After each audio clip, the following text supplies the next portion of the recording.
Assalamualaikum, hi, welcome back to NO Production YouTube channel. So untuk screen review kali ni aku nak share dengan korang satu lagi movie dia yang ditayangkan dekat Astro First.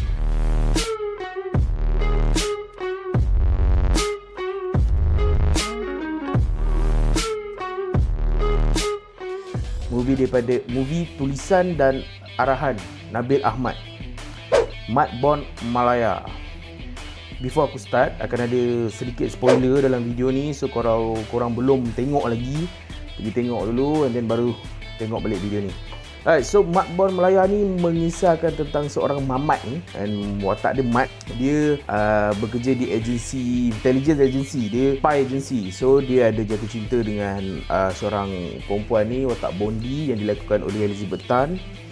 And oh yeah, by the way, watak Mat ni dilakukan oleh Nakyu. So ini debut filem yang dilakukan kalau tak silap aku. So lakonan yang memberangsangkan lah. Okay, berbalik pada plot dia. Dia keadaan yang ada doktor jahat ni try nak take over the world, and then dia buat satu virus dan infect seluruh intelligence agency ni dengan zombie. So Nakyu dengan sidekick dia punya partner cuba untuk selamatkan kawan-kawan dia yang bekerja dalam tu. Tu basically dia punya whole plot lah. Ini merupakan filem debut arahan Nabil. So aku sangat-sangat excited nak tengok sebab kita tahu Nabil merupakan seorang pelawak yang bijak, pelawak yang tahu gunakan timing untuk punchline. Stand up komedi dia punya sketch dia boleh jadi bila dia jadi pengacara. So aku suka nak tengok macam mana dia nak bawa benda tu dalam pengarahan, dalam bidang mengarah filem. And surprisingly, this movie is a good movie. And kenapa aku cakap macam tu? Okay, aku akan cerita apa yang aku suka dan apa yang aku tak suka dalam movie ni. Antara benda yang aku suka is lakonan Nakyu. Dia pada aku memberikan lakonan yang convincing, yang sangat-sangat pada aku personally, aku boleh relate benda-benda bodoh yang dia buat tu dalam filem ni. Dia seorang watak yang very clumsy, tapi dia deliver punchline dan momen-momen kelakar tu dengan tepat. And aku rasa kudos to Nabil sebab dia tahu nak guna benda yang kelakar dekat pelakon dia, dekat casting dia, untuk deliver punchline tu. And however, even though Elizabeth Tan dia ada banyak berlakon drama, telefilm and everything, in this movie dia tak betul-betul keluarkan apa yang dia boleh buat. Aku rasa dia boleh buat lagi baik daripada apa yang dia buat dalam filem ni. However, ada action sequence yang diorang buat dalam ni yang menarik, especially daripada Elizabeth Tan. And to be honest, sebenarnya aku rasa kewujudan dia dalam filem ni hanyalah semata-mata nak menjual keseksian dia tu. Come on, Elizabeth Tan kot kan. So dia lebih kepada nak jual dia punya hotness, kan. So next aku nak cakap pasal Nabil. Movie ni dia tulis, dia direct, and dia bijak menggunakan timing and dia tahu momen mana nak letak punchline tu. Itu yang aku rasa bila someone yang kelakar, especially comedian, dia direct filem, dia tulis filem tu akan kelakar. And filem ni dia jadi, pada aku dia kelakar, dia sangat-sangat enjoyable. Ada benda-benda yang, kejap lagi aku akan cakap benda-benda yang aku rasa tak kena. And however, arahan Nabil dalam filem ni sangat-sangat, aku bukan just puji Nabil sebab aku suka dia, but aku rasa pada aku dia buat kerja yang bagus mengarahkan filem ni, menggunakan ilmu dan skill set yang dia ada sepanjang menjadi pelawak, pengacara, dan ilmu apa yang dia ada tu aku rasa digunakan betul-betul dalam filem ni. Aku paling suka especially part yang diorang tak ambil movie ni sangat-sangat serius tau.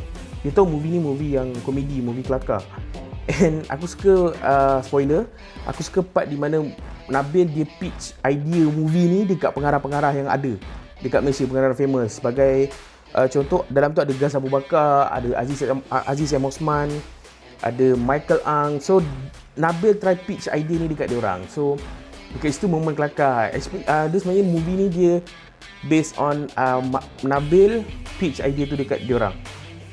Okay, lagi satu benda yang aku betul-betul suka dalam ni, cameo yang ada dalam filem ni sangat-sangat surprising.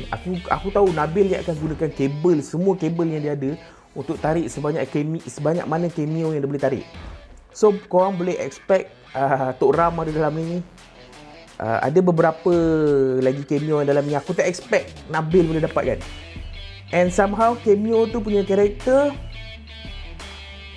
memang kena lah dengan timing sekarang, dengan apa yang jadi sekarang, memang kena lah. So good job tu Nabil untuk menggunakan cameo tu. Okay, aku of course lah dalam movie ni ada juga beberapa benda yang aku rasa tak kena, yang tak best. First of all, benda yang sangat-sangat mengganggu aku personally bila tengok is the colour of the movie lah. Aku tak pasti Nabil apa yang dia cuba nak buat dengan colour filem ni, but the colour is all over the place. Sekejap colour dia akan jadi macam ni, sekejap dia akan jadi hijau, sekejap dia akan jadi merah, sekejap dia akan jadi very very dark macam Batman punya filem, macam Zack Snyder punya filem. Tapi somehow ada scene yang very colourful, very cheerful kan, but aku faham dia punya tone of the movie macam mana, dia ada ups and down and dia punya plot berterabur semua, tapi at least kau kena ada satu tema colour yang kau stick lah benda tu from the beginning of the movie sampai the end of the movie. The colour was all over the place and benda tu agak mengganggu aku lah, but it's a enjoyable movie to watch, especially time sekarang ni. And the other thing is benda ni bagus, tapi Nabil dia overuse benda ni. Nabil dia gunakan salah satu medium komedi or lawak ni is repetition. Ada certain point repetition tu akan jadi over tau. Macam kau dah, ya, bila kau repeat benda tu dia akan jadi kelakar. Bila kau repeat benda tu dia akan jadi kelakar. Lepas tu kau buat twist sikit, yes, dia akan jadi kelakar. Tapi Nabil, especially ada satu part tu dalam scene Nakyu dengan Elizabeth Tan, dia orang tukar-tukar punchline, dia buat cia-cia macam tu kan. Cia-cia tu kita tahu yang difamouskan oleh sepatu. So Nabil recycle balik benda tu, masukkan dalam filem ni, which is pada aku tak ada masalah. Okay, kelakar, benda tu fun. Tapi scene tu sepatutnya habis dekat cia yang kedua ataupun ketiga dah. Tapi dia terus sambung benda tu kan, buat lagi cia-cia punya punchline, and then diorang involvekan semua orang yang ada dalam scene tu. Jadi pada aku benda tu macam tak kena lah. Scene tu akan jadi lebih baik kalau dia akan habis dekat situ, dekat cia yang ketiga ke kedua kot. So dia tak payah nak melampau-lampau. And the other thing is yang aku tak pasti kenapa diorang decide untuk go macam tu, untuk buat macam tu, is dia punya ending. Okay, first of all, plot untuk cerita ni agak berterabur lah. Dia ada banyak pakai sekejap kau buat macam ni, sekejap kau buat macam ni. Dia kelakar, tapi untuk someone yang macam aku, banyak kali aku cakap aku suka storytelling. Aku suka movie yang menceritakan sesuatu dengan menggunakan flow yang sangat-sangat enjoyable. Filem ni kau akan ada dekat semua tempat dalam satu masa. Tu yang macam tapi dia kelakar. Seriously aku cakap filem ni kelakar. Cuma benda yang aku macam tak berapa suka is kau akan fokuskan dekat plot ni, tapi kau ada subplot yang dalam segi keberatan dia sama level. Untuk kau buat subplot, benda tu tak perlu sama berat. So pada aku Nabil kena stick dengan satu storyline yang dia kena ikut daripada awal sampai habis, and storyline yang lain ada just as a filler, as a macam comic release. Pada aku sepatutnya, kalau aku, benda tu akan nampak lagi cantik lah dalam movie ni.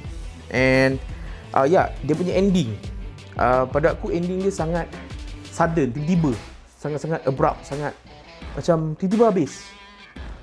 And kau tak tahu apa perkembangan watak Nakyu tu, watak Mat. Kau tak tahu apa jadi dekat Elizabeth Tan. Kau tak tahu apa jadi dekat Chip, bapa kepada Elizabeth Tan tu kot, ataupun leader dalam, ketua dalam spy punya agensi tu. Aku tak tahu kenapa dia buat macam tu. Mungkin ada Mat Bond Melaya 2. Banyak loose end dalam filem ni yang aku tak puas hati lah. Aku paling pantang kalau orang buat movie yang tergantung dan Aku faham kau nak buat cliffhanger untuk next movie, tapi at least kau kena kemaskan kau punya loose end tu supaya orang boleh buat teori diorang sendiri untuk menunggu filem seterusnya. Tapi dalam filem ni kau tak tahu pun apa benda yang jadi. Tahu-tahu filem ni habis macam tu je. So tu antara benda yang aku tak puas hati lah. So overall filem ni aku boleh bagi 4.6/5. Kenapa? Macam aku cakap tadi lah, filem ni very enjoyable. Kau boleh tengok satu family, dia kelakar. Mostly sebenarnya aku rasa macam dia nak jual Elizabeth Tan je. Elizabeth Tan dia menonjol as very hot, very sexy punya person ni yang dalam ni kan. So Nakyu punya watak sangat-sangat kelakar. Watak partner dia, watak sidekick dia tu, tu pun kelakar. Aku tak pasti dia lakon oleh siapa, Fidao something, aku tak ingat nama dia apa. And Nabil dalam ni dia kelakar. Macam biasa lah, of course Nabil kelakar. Banyak cameo lah. Benda yang aku rasa tak banyak movie Malaysia boleh buat is cameo. Cameo yang ada dalam filem ni very best. So aku harap akan ada Mat Bond 2, and ada beberapa perkara yang aku rasa mungkin technically tak menjadi lah, tak betul lah. Especially dia punya colour. However, dia punya cinematography sangat-sangat cantik, sangat-sangat dia filem punya level kan. So aku berpuas hati untuk benda tu. It's just that dia punya colour and probably dia punya audio kot. Terlalu banyak orang menjerit dalam filem ni. So aku terganggu kat benda tu. Aku tak tahu, mungkin speaker kot. Tapi benda tu just sebab aku rasa Nabil nak buatkan movie ni ditayangkan dekat panggung wayang. Sebab bila aku tengok, aku rasa movie ni memang patut ditayangkan kat panggung wayang. So kau boleh tengok dengan semua orang, kau boleh enjoy. Especially ada scene karaoke dalam ni, man. So kau bayangkan, aku boleh bayangkan kalau dekat panggung wayang tu, satu panggung tu akan nyanyi sama-sama lagu tu. So ya, untuk Mat Bond Malaya 4.6/5. So aku recommendkan korang untuk tengok. And macam biasa, korang boleh share korang punya experience movie ni dekat ruang komen. Kita boleh tukar-tukar kita punya pendapat. And ya, jangan lupa like, share, komen, subscribe NO Production YouTube channel. Alright, see you guys. Bye bye. Assalamualaikum.